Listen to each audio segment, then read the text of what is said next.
아멘, 아멘. 감사합니다. 보겠습니다. 구약성경 느헤미야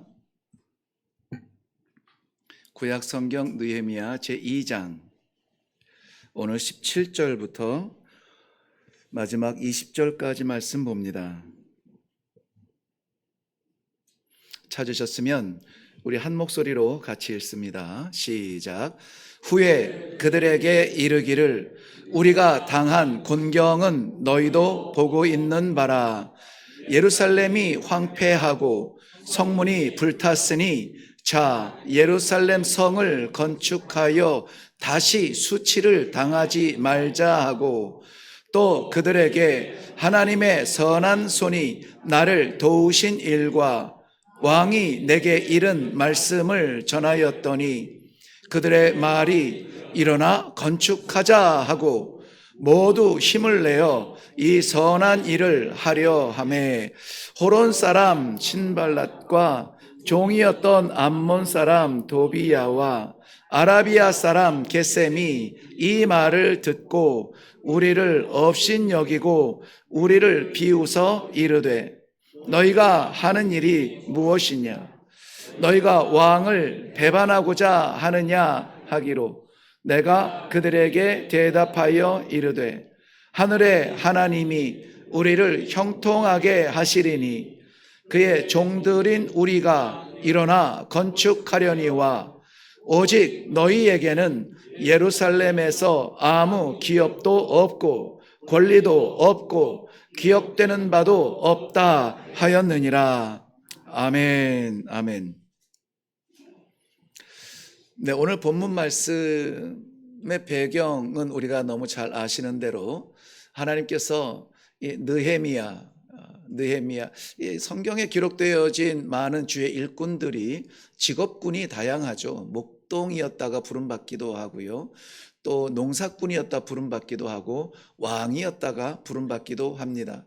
느헤미야는 우리가 잘 아는 대로 바벨론 제국의 느부갓네살 왕의 술 맡은 관원으로서 하나님의 선한 사역의 사업에 부름받은 그러한 선지자입니다.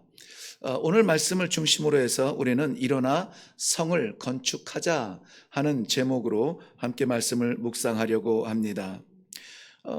시간적으로 보면은 북이스라엘이 아수르에 무너지고 남은 남유다마저 바벨론의 포로로 끌려가서 70년 포로 생활을 하게 됩니다. 이후에 하나님께서 회복의 길을 열어주시어서 세 차례에 걸쳐서 다시 고향 예루살렘으로 돌아오게 되는데요. 먼저 첫 번째 포로로 돌아올 때가 주전 537년에 스룹바벨과 여호수아를 통하여서 돌아오게 하십니다. 그때의 제1차적인 목적은 성전을 재건하는 것이었죠. 그래서 이스라엘 백성들의 기억에 남는, 역사에 남는 성전은 첫째가 솔로몬의 성전이요, 그것이 불타버린 이후에 다시 스룹바벨에 의해서 1차 포로 귀환 때에 지어진 스룹바벨의 성전이 두 번째가 될 것입니다. 그리고 나서 이 성전이 완공된 뒤에 예배와 형식적인 제사는 회복이 되었는데, 그것을 자기 좋은 대로 제사를 드리고 자기 편한 대로 제사를 드리는 것이죠. 그러니까 신앙과 삶이 분리되어져 있는 가운데에서 하나님께서 에스라를 통하여서 다시 한번 주전 458년에 다시 한번 이들을 회복시키시는데요. 그때가 2차 귀환 때입니다.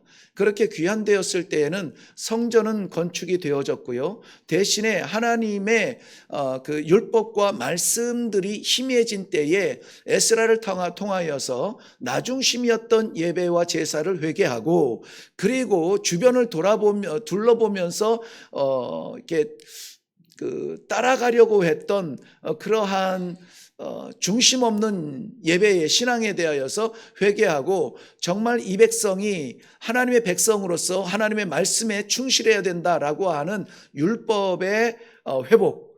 그래서 이제 에스라를 통하여서 율법이 회복되어진 2차 포로 귀환 이후에는 정말 모든 것이 갖추어진 것 같죠. 성전이 세워졌습니다. 제사가 드려집니다. 나중심이 아니라 하나님의 율법을 기억하면서 바른 제사를 드리려고 합니다. 그런데 이 이야기를 듣고 있던 느헤미야는 가슴이 철렁합니다. 아니, 하나님의 백성이 하나님이 주신 약속의 땅에 가서 하나님의 성전을 짓고 하나님의 말씀을 따라서 신앙생활하고 예배를 드리고 성도로 살아가면 됐지, 도대체 무슨 걱정이 또 생겼을까요? 다름 아니라 1차 회기 때에 성전을 짓고 2차의 그 신앙을 회복한 저들의 예배가 방해받고 있었다는 거예요. 방해받고 있었다. 이 방해는 안팎으로 일어났습니다. 특별히 대표적으로 이 느헤미야가 고향의 소식을 전해 들었을 때, 이제는 됐지, 이제는 우리 고향이 제대로 살만하지. 아니야. 예배를 드리려 해도 마음껏 예배 드리지 못해. 곡식을, 농사를 짓고 거두려 해도 마음껏 거두지 못해. 왜? 무너진 성벽 때문에, 불타버린 성문 때문에 여전히 이방의 도적대들이 들어와서 우리의 거룩한 예배를 방해하고 하나님 앞에 드려지는 헌신의 삶을 무너뜨리고 조롱하는 이러한 삶이 지금도 반복되고 있어요. 이 이야기를 듣고 그는 마음이 편할 수가 없습니다. 느헤미야는 예루살렘을 몰라요. 예루살렘을 경험한 적이 없습니다. 바벨론의 포로로 끌려간 지가 70년이요. 지금 이 소식을 들은 지가 90년이 넘은 때예요. 그러니까는 150년, 160년 이상을 이국 땅에서 살아가던 백성들 사이에서 태어난 그러한 느헤미야란 말이죠. 나이가 너무 많지도 않을 거고 너무 어리지도 않을 거예요. 그런 그에게 고향의 소식을 들었을 때에 그는 가슴을 치며 식음을 전폐하며 편한 삶을 살 수가 없어요. 어쩌자고 하나님의 백성이 하나님의 약속의 땅 예루살렘에서 하나님의 정하신 예배를, 제사를 드리며 하나님의 정하신 성전을 가지고 있는데도 불구하고 왜 여전히 고통과 고난 가운데에 살고 있는가? 아니, 도적대들에게 조롱당하며 살고 있는가? 하는 것이에요. 자기는 성공했습니다. 당대의 제국으로 세계를 다스리던 제패하던 느부갓네살 왕, 바벨론 왕의 최측근에서 그의 곁에서 사랑을 받으며 인정을 받으며 그렇게 성공한 사례예요. 괜찮아요. 그런데 그가 식음을 전폐합니다. 오죽하면 왕이 늘 곁에서 보니까 어제 보고 오늘 보고 내일 보고 매일 보니까 볼 수가 있어요. 그런데 어쩌면은 모처럼 보면 달라진 것을 알 수 있죠. 전에는 몸이 좀 이랬는데 무슨 일이 있었어요? 왜 이렇게 말랐어요? 이렇게 이야기할 수 있어요. 근데 매일 보는 사람은 사실 큰 변화를 모르거든요. 그런데 매일 보는 왕에게도 느껴질 만큼 느헤미야는 수축해져 가고 있었습니다. 내가 너에게 모든 것을 채워주고 부족함이 없게 해주거늘 무슨 일이냐? 무엇이 너로 말미암아 이렇게 수축하도록 내 몸이 망가지고 있느냐? 왕이 걱정해서 물어봐요. 그럴 때에 느헤미야는 고향의 소식을 이야기합니다. 나는 이렇게 왕의 곁에서 호사를 누리고 있지만은 신뢰를 받고 사랑을 받고 있지만 고향으로 돌아간 그 백성들, 그래서 왕을 통하여서 허락되어진 성전을 짓고 모든 것을 공급하여 줘서 완성된 예배를 드리고 있지만 여전히 도적대들이 들어와서 예배를 방해하고 조롱하며 고통을 당하고 있다 하니 마음이 편치 않습니다. 그런데도 쉽사리 그래 그럼 다녀와 이렇게 말 못하는 거죠. 왜냐하면은 이 느헤미야가 맡은 일이 왕의 술을 관리하는 그러한 직분이었습니다. 마지막 왕이 입되기 전에 마지막 점검하는 그러한 사람이었어요. 누구에게 이 자리를 맡길 거예요? 가족에게? 천만의 말씀이에요. 가족에게 못 맡깁니다. 로마의 그 휘황찬란한 제국을 누렸던 왕들이요, 가족에 의해서 암살당하고 가족에 의해서 배반당하고 가족에 의해서 더러워지는 그러한 역사들을 우리 너무 잘 알지 않습니까? 권력의 맛을 곁에서 보면 내 것을 만들고 싶어하는 것이 가족이고 측근이고 부하인데요, 더욱 못 맡기죠. 그러한 가운데 신뢰를 받는 사람이 누구냐? 바로 느헤미야. 어쩌면은 어떤 면에서는 예루살렘, 이스라엘과 전혀 상관없는 인식을 가질 수밖에 없는 160년의 세월이 지난 그러한 때라는 것입니다. 거리로 치면은 한 1000km 정도 되죠. 직선 거리로 1000km.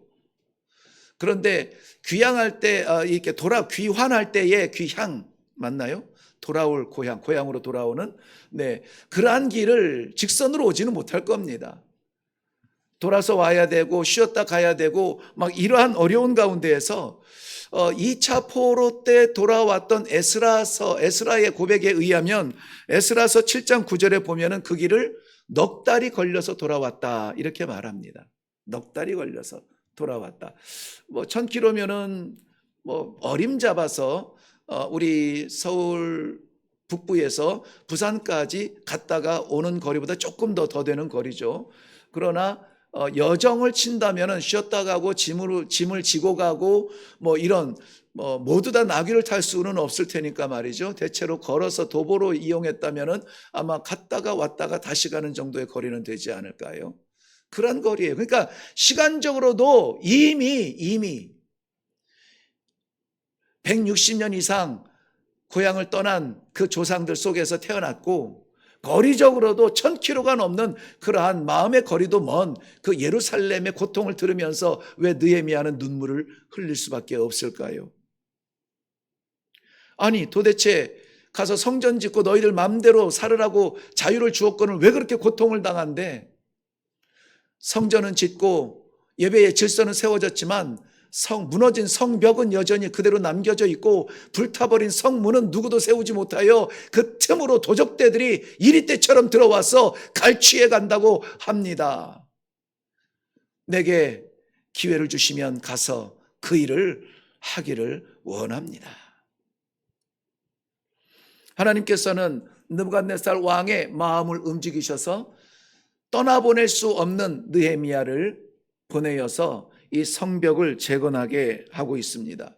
성벽은 돌담을 쌓은 것의 의미가 아니에요. 성벽은 이스라엘 백성들을 보호하고 지키는 마지막 마지노선이에요. 마지막 의지할 수 있는 그러한 울타리였다는 것입니다. 돌아가서 보니 정말 성벽은 무너졌고 성문은 불타버리고 사람들은 피폐해져 있습니다. 이때에 느헤미야는 이렇게 외칩니다. 눈에 보이는 것은 한심하고 눈에 보이는 것은 답답하고 암담하며 도대체 저기에 무슨 선한 것이 나올 수 있을까? 가슴을 칠 수밖에 없지만 그는 입술을 열어서 하나님의 보내신 뜻을 이렇게 외칩니다. 일어나 성을 재건합시다. 일어나 성을 재건합시다. 외치는 거예요. 이스라엘 백성들의 역사로 구경하기에는 우리 시대와 너무나 흡사한 모습이 많습니다. 예배의 처소는 곳곳에 있습니다. 예배를 드릴 수 있는 모든 환경은 잘 구성이 되어져 있습니다. 삶도 그렇게 척박하지 않습니다. 전쟁의 시대가 다 지났고 이제 한국의 부흥의 시대를 지내서 이제는 그것을 누리는데 잘 누리느냐 못 누리느냐 하는 그러한 귀로에 서서 우리는 혼란스러운 삶을 살고 있습니다. 오래전이지만 벌써 3년이 지났지만 코로나 때에 숨어있던 신앙들이 이제는 회복이 되어졌고 근간에는 또 여러 사회적이며 국가적인 정치적인 혼란스러움 때문에 괴로워하다가 이제는 어느 정도 길을 찾아 안정이 되어져 가는 것 같고 여전히 제가 토요일 날 어제 그 광화문 근처에서 저희 그 스승 우리 미국에서 그 공부하던 그 스승님을 만날 한국을 방문하셨어요. 그래서 이제 식사를 대접하느라고 갔는데 여전히 우리는 광화문에 차가 통제가 되어서 보니까는 집회 때문에 그렇다고 하더라고요. 여전히 우리에게는 상처가 가시지 않았지만 그럼에도 불구하고 살아가는 자리는 점점 회복되어져 가는 이때에 오늘 집사님께서 기도하시면서 이 8월의 끝자락을 바라보면서 또 시작되어질 하반기의 사역을 간절한 마음으로 기도했습니다. 그렇다면은 이제 우리가 다시 한번 재건축해야 되는 우리의 성은 무엇인가? 우리의 성은 무엇인가? 돌아볼 수 있는 시간. 이제 다 같이 일어나서 무너졌던 것이 있으면 다시 한번 건축을 하고 불타버린 것이 있으면 다시 한번 고쳐보고 주저앉은 자리가 있거든 다시 손을 마주잡고 일어나서 새롭게 열리는 이 9월 이후에 시작되는 새로운 하반기의 사역들을 잘 감당하고 승리할 수 있는 우리 성도들이 되기를 먼저 주님의 이름으로 축원합니다. 건축하자는 말은 전제가 있죠. 일어나 성을 건축하자는 말은 무너짐이 있다는 것이에요. 무너졌다는 거예요. 무슨 말씀이냐면은 우리가 무언가를 건축하고 새롭게 시작하고 하반기에 꿈을 꾸기 위하여서는 무너진 것을 볼 수 있어야 돼요. 이것을 우리는 현실 직시라 합니다.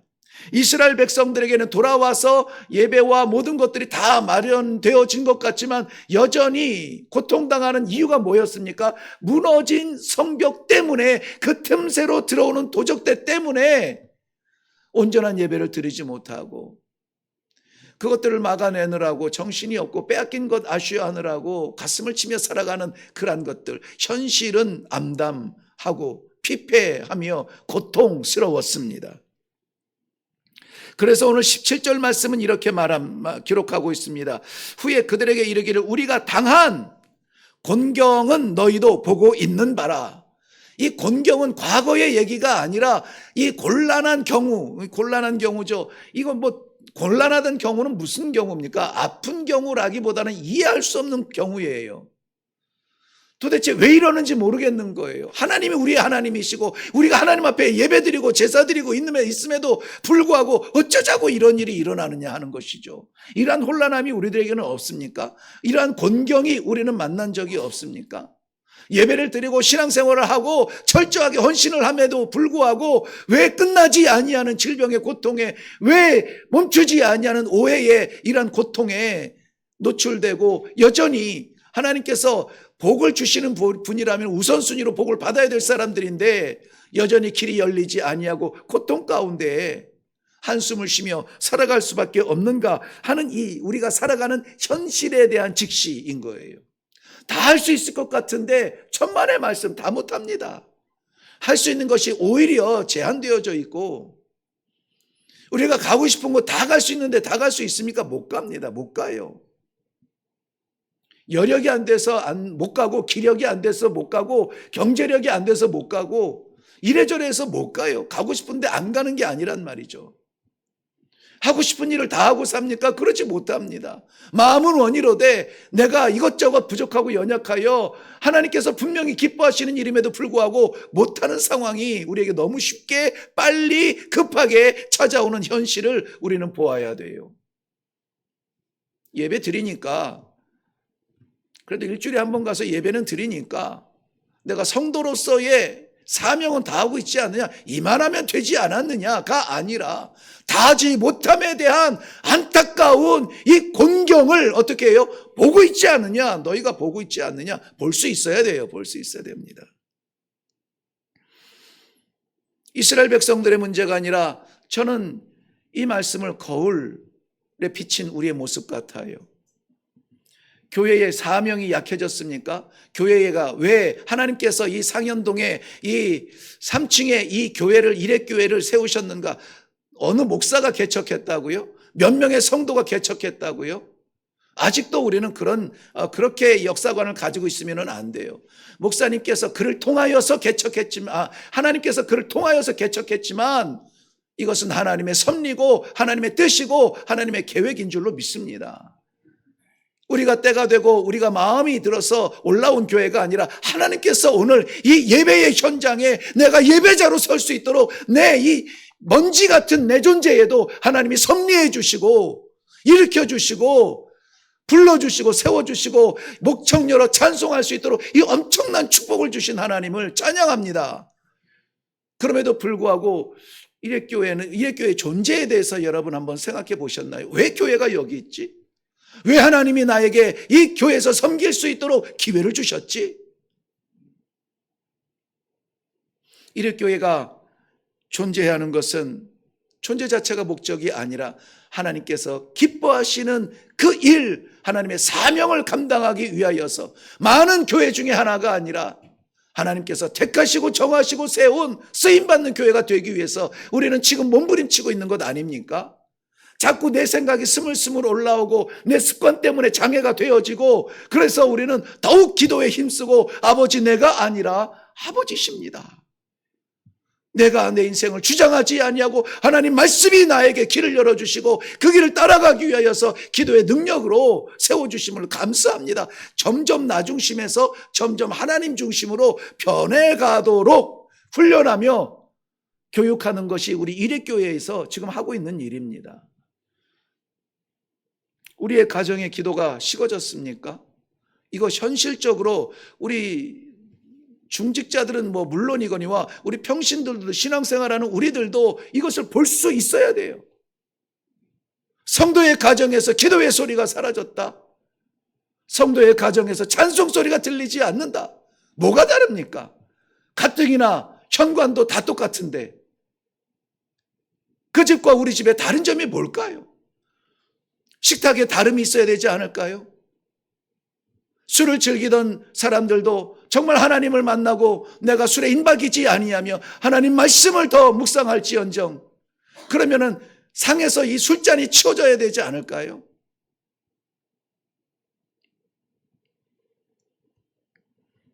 우리의 가정의 기도가 회복되기를 바랍니다. 개인적인 믿음의 벽이 무너졌습니까? 타협하고 있습니까? 예배의 자리와 나의 편한 자리가 혼란스럽습니까? 내게 주신 하나님의 시간들과 건강들에 대한 주권이 내게 있는지 하나님께 있는지 길을 찾지 못합니까? 이것을 볼 수 있어야, 무너진 것을 볼 수 있어야 재건축을 하죠. 무너진 것을 볼 수 있어야 힘을 모으죠. 여러분, 누가복음 15장에 보면은 탕자의 비유가 나오는데요. 흔히 우리는 탕자의 비유라고 말하지만 일회교회에서는 잃어버린 아들을 기다리는 아버지의 비유라 이렇게 인식을 하고 있죠. 제 인식이 그렇습니다. 이거는 우리를 여전히 기다리시는 우리 하나님 아버지의 심령, 그 마음을 보여주는 예와 같아서 그래요. 그럼에도 불구하고 이놈의 이 탕자가 아버지가 살아계심에도 불구하고 아버지 돌아가신 다음에 내게 주실 유산을 미리 달라고 때를 써서 아버지가 그것을 허락하십니다. 그런데 그 유산을 가지고 짐 싸들고 야반 도주하여서 외국으로 도망쳐서 거기에서 탕진해버리죠. 아버지의 생명 같은, 가문의 목숨 같은 이러한 재산을 탕진해버립니다. 그때 같이 탕진하였던 친구들은 다 사라지고 그 돈이 다 떨어지니까 아무도 남지 않아요. 누가 밥 한 끼 주지 않습니다. 억지로라도 얻은 직업이 무엇이냐면 돼지우리 치는 거. 여러분 아시겠지만은 이스라엘 백성들, 하나님을 섬기는 하나님의 백성들, 유대인들에게 돼지는 더러운 짐승이에요. 더러운 짐승이 먹지도 않습니다. 언젠가 한번 말씀드렸죠. 왜 이스라엘에서 이 한국 사람들의 선교가 어렵냐고요.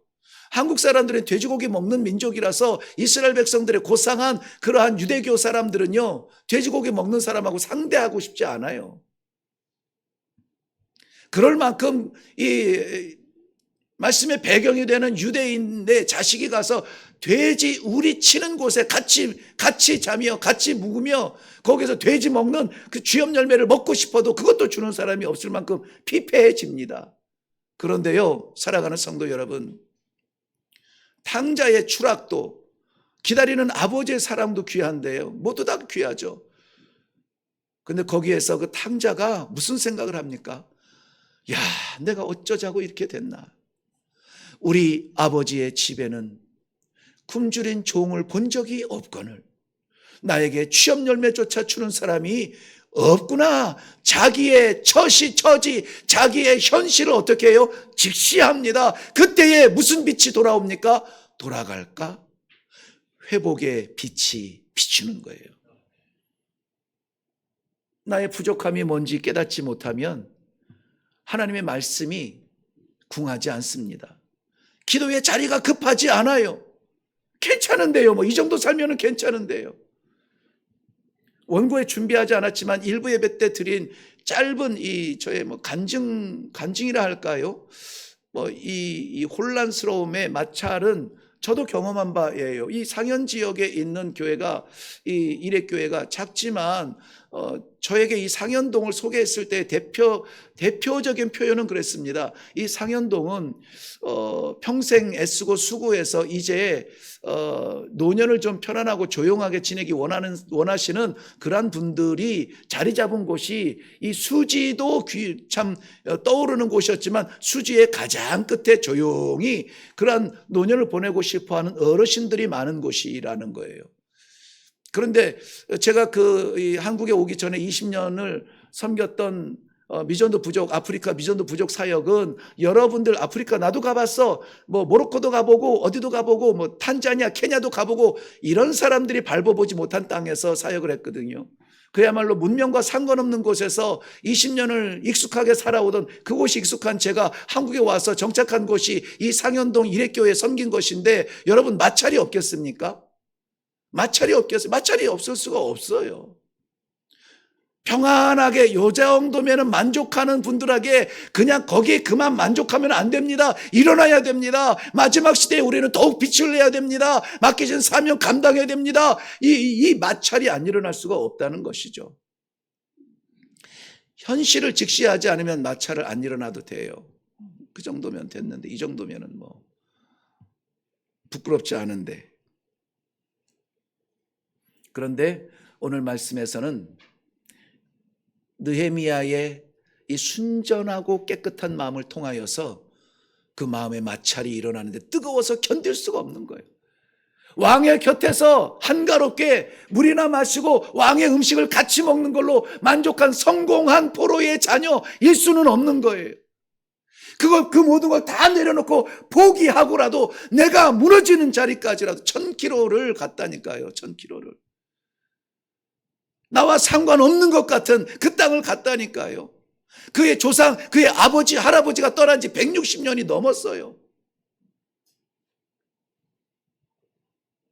그 땅에 돌아가서 이렇게 말하는 것입니다. 이 곤란한 난관의 시대를 살아가면서 여러분 어찌 그대로 있습니까? 어찌 구경하고 있습니까? 어찌 하루하루를 버텨가고 있습니까? 우리 집사님께서 이 8월 한 달 마지막 주를 바라보고 있다고 기도했는데요.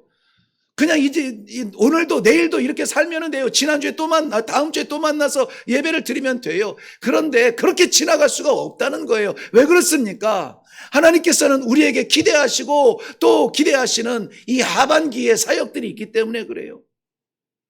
9월 이후로 이 마지막 12월까지 우리에게 맡기신 사명들이 있기 때문에 그래요. 그것을 위하여서는 어떻게 됩니까? 목사님 힘써서 나아가세요. 우리는 따라갈게요. 이렇게 뒤에서 구경하실 겁니까? 그게 아니라 오늘 말씀도 그렇게 기록하고 있지 않아요? 이 모든 곤경은 너희도 보고 있지 않느냐. 너희도 보고 있지 않느냐. 이래교회가 뜨거워졌으면 좋겠어요. 뭐 때문에 식어져 가는지 보고 있지 않느냐. 이래교회가 부흥했으면 좋겠어요. 뭐 때문에 부흥이 안 되고 정체되어 있는지 너희도 보고 있지 않느냐. 이거 모른다고요. 모른다면은 그 마음의 식어짐은 회복의 기미가 보이지 않는 거죠. 그래서 하나님이 오늘 말씀을 느헤미야를 통해서 오늘 우리들에게 회복의 기미를, 회복의 빛을 비추어 주시는 겁니다. 이 정도면은 되고 여기까지라고 말하는 것은 살아계신 하나님의 생명의 능력을 부인하는 것입니다. 생명은 씨앗은 하늘이 떨어져서 나무를 이루고 거기에 많은 새들이 와서 보금자리 삼도록 내어주는 것이 하나님의 생명의 가치예요.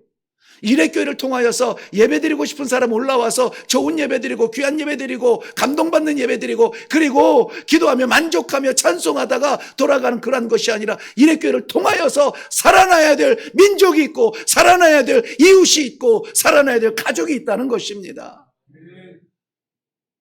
회복의 빛을 볼 수 있어야 돼요.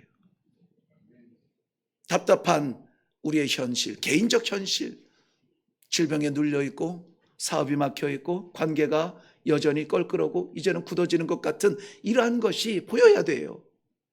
그래야 하나님의 백성으로서 그냥 당할 수만은 없구나, 그냥 묻힐 수만은 없구나, 그냥 도망갈 수만은 없구나, 그냥 존재할 수만은 없구나. 하나님의 백성으로서 살아계신 하나님의 말씀을 증거하며 선포하며 사람 살리는 일에 쓰임받아야 되겠구나. 우린 못하죠.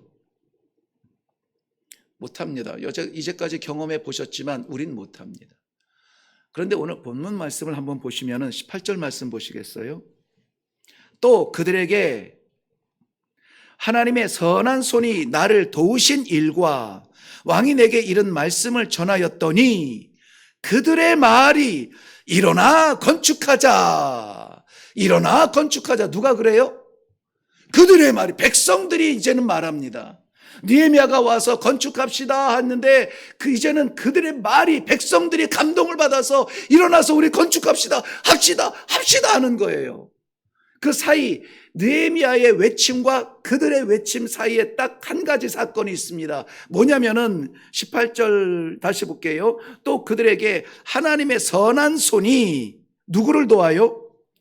나를 도왔다는 거예요. 뭡니까? 하나님과의 관계의 경험이죠. 이것을 우리는 간증이라고 해요. 간증.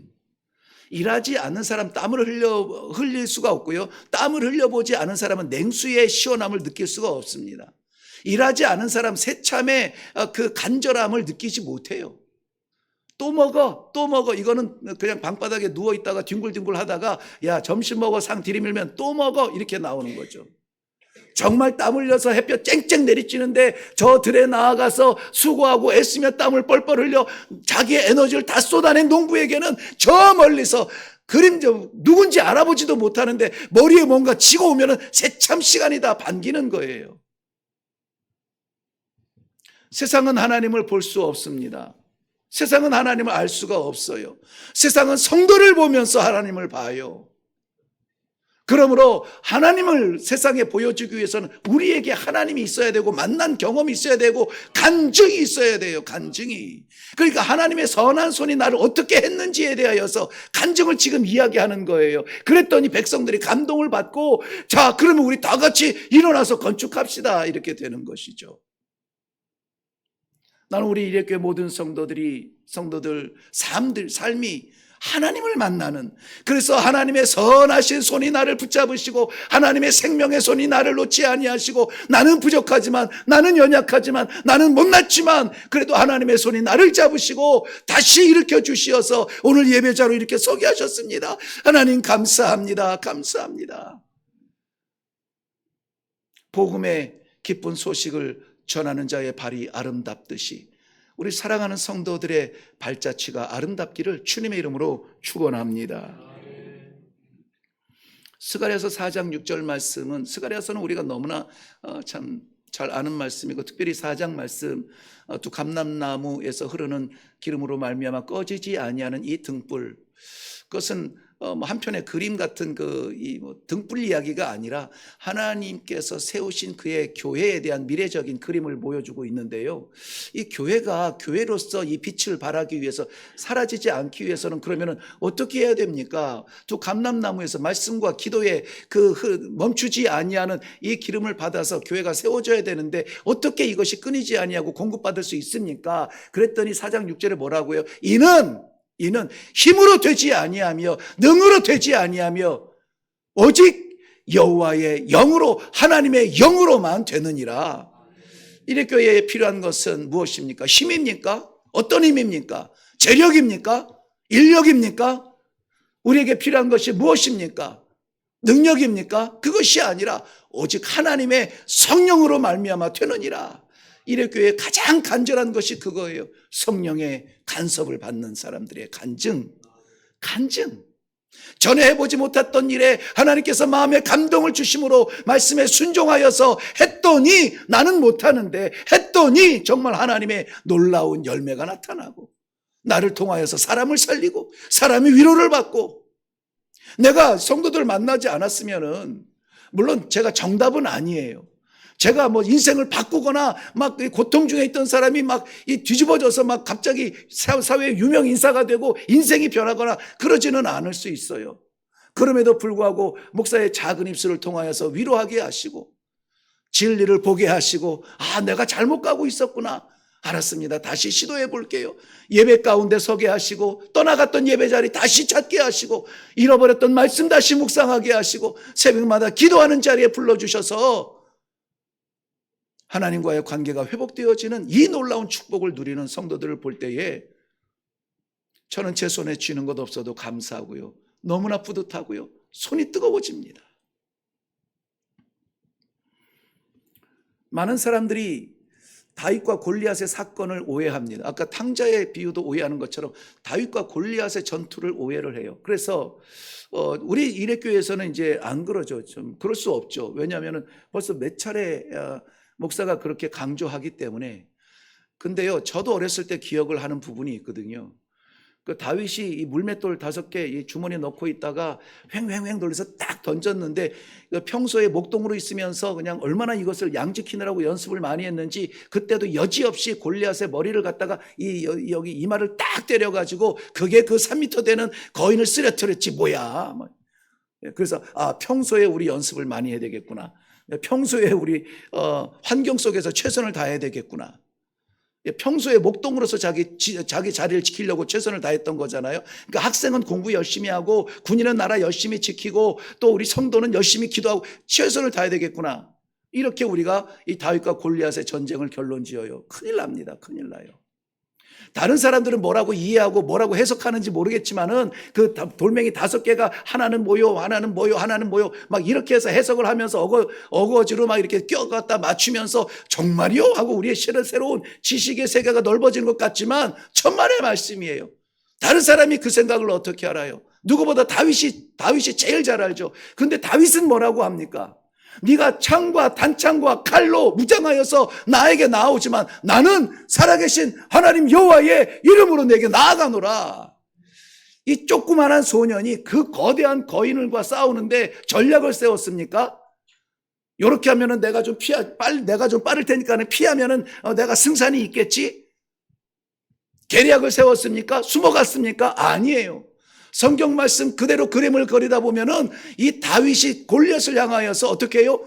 달려갔더라 그래요. 달려갔더라. 이 신앙생활이에요. 달려갔더라. 도대체 뭔 깡으로다가 그랬어요? 도대체 이 목동이 뭐가 있어서 그랬습니까? 여호와 하나님의 이름이 있었습니다. 여호와 하나님. 세월이 되어서 근력이 빠져나갔습니까? 연골이 약해졌습니까?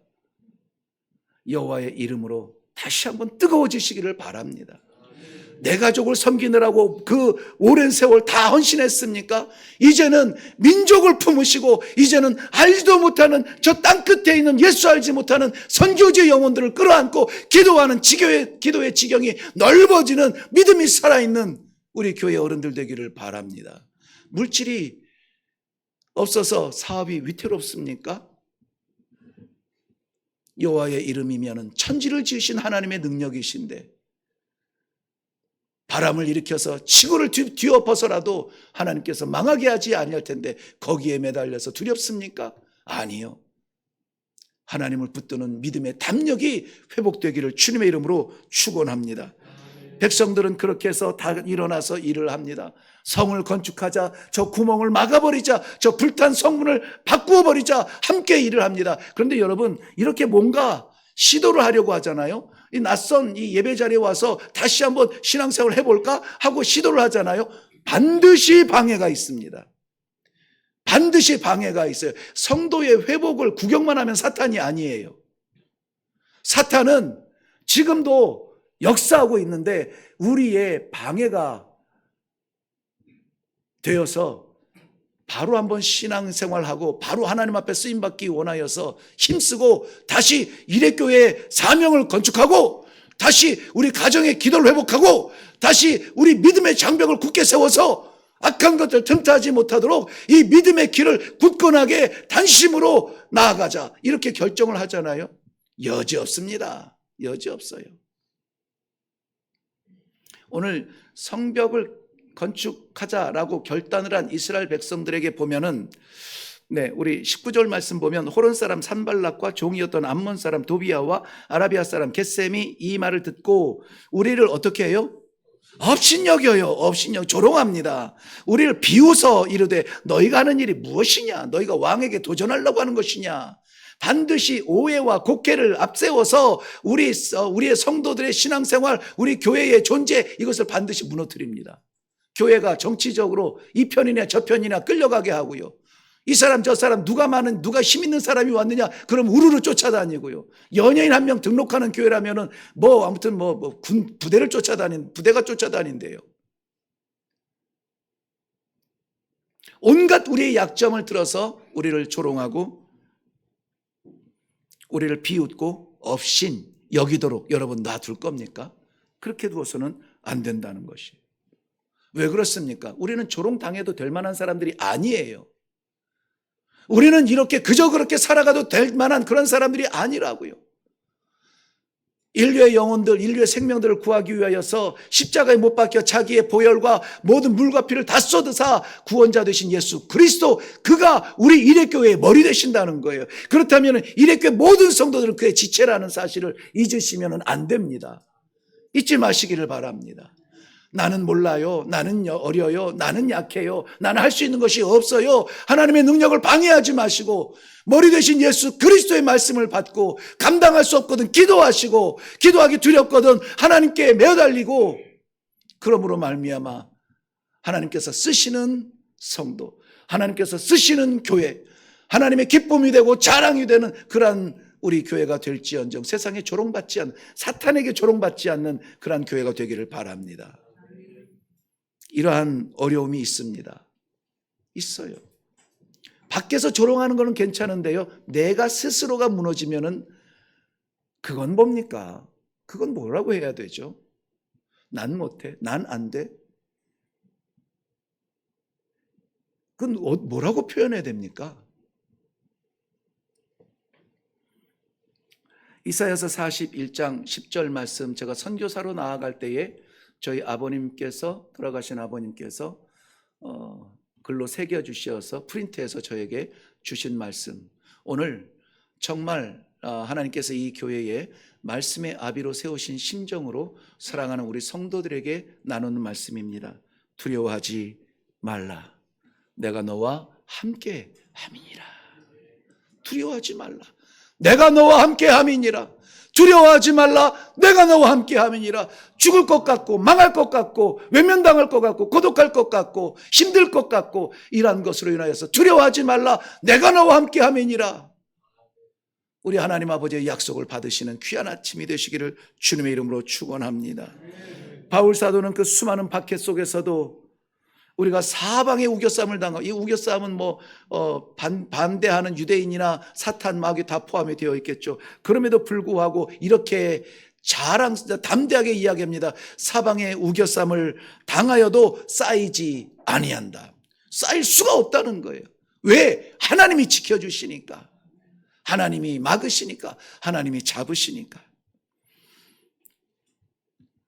이제 우리는 결론의 말씀을 다다라야 됩니다. 왜 결론을 못 맺고 이렇게 질질 끄냐면은, 이해가 되셨을까? 마음에 새기셨을까?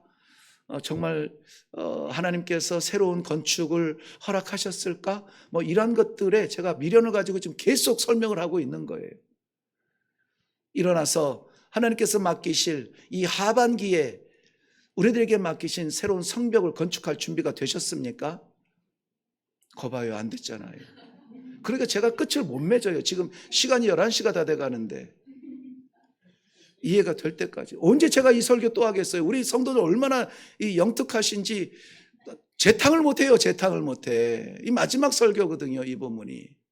그들이 건축한 성벽, 그들이 세운 성문, 우리 모든 성도들이 하나가 되어서, 한 마음이 되어서 저 사람 보내세요, 저 사람 시키세요. 우리 유치하게 제가 일부 예배 때 요거를 예를 들었거든요. 누군가를 지적하는 이 손가락 하나에 나머지 세 손가락이 나를 바라보고 있다고. 성가대 하려면 저 사람 노래 잘한대요, 저 사람 시키세요. 네가 하라고. 세 손가락이 나를 바라보고 있다고요.